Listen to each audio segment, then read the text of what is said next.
You're less than 0 when you're a Jedi. Less than 0. Ewan McGregor. Zero the Hutt. Zero the Hutt. That's the version of Star Wars where they digitally erase Jabba the Hutt. And it's just they're talking to an empty pedestal. Yep, Salacious Crumb is sitting on thin air. Yes. There's just a hat for some reason. Was the original Jabba wearing a hat? It was the sequel, I never noticed. sequel to the other famous George Lucas erasing film, Zero the Greek, where they removed Anthony Quinn from all the scenes.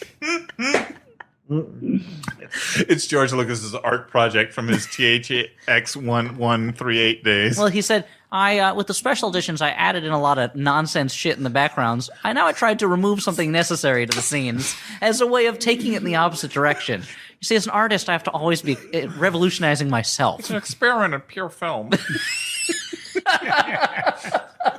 All right, George. I guess you got all the money.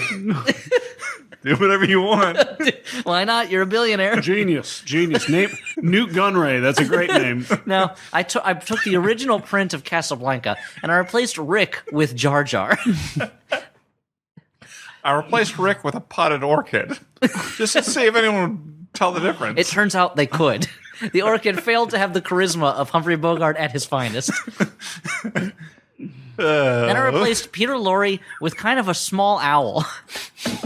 Now that was harder harder for people to discern. When the owl screeched, it sounded like Peter Lorre screeching. Now again, when I replaced Claude Rains with this collectible glass with a picture of Grimace from the McDonald's cast on it, again, people noticed. It was very hard to believe that the Grimace glass was making women sleep with him in order to get out of Casablanca. But at the end, it was quite touching when the Grimace glass and the potted orchid walk through the fog, talking about the friendship they're going to have. Because despite their differences, one of course being a flower and the other being a collectible glass, they can be friends. You think we've really struck on something about George Lucas is his craziness is lovable. Even when he does things that are totally wrong, there's something appealing about him. There's something kind of like puppy doggish about him in his flannel shirts and his high pitched voice and his love of old hot rods. Yep. His CGI haircut. Yeah. Now, again, when I replaced Sidney Greenstreet with a Teddy Ruxpin, harder to tell the difference. Many people thought that I had actually improved the performance.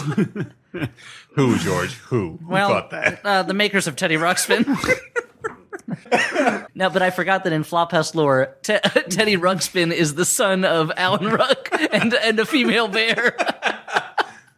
If you're named Georgina in a movie, you're a sex fiend. Georgina seems like an awkward attempt to turn a man's name into a woman's Well, that's name. what it was. Yep, it's the name George Lucas uses on internet forums.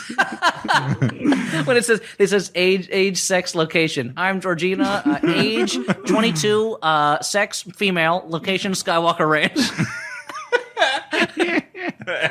When he's undercover, everyone online's like, "Are you George Lucas?" No, I'm Georgina Lukesia. I'm a 22-year-old hottie. My mistake. My In Head of the feathers Family, are it's- very wet for you right now, I'm just wearing a plaid shirt and nothing else. Except I could use computers to add more clothes later, if that's what you're into. Do you like hot rods? Do you enjoy collecting Norman Rockwell paintings? It's a deep cut for George Lucas. Anyway,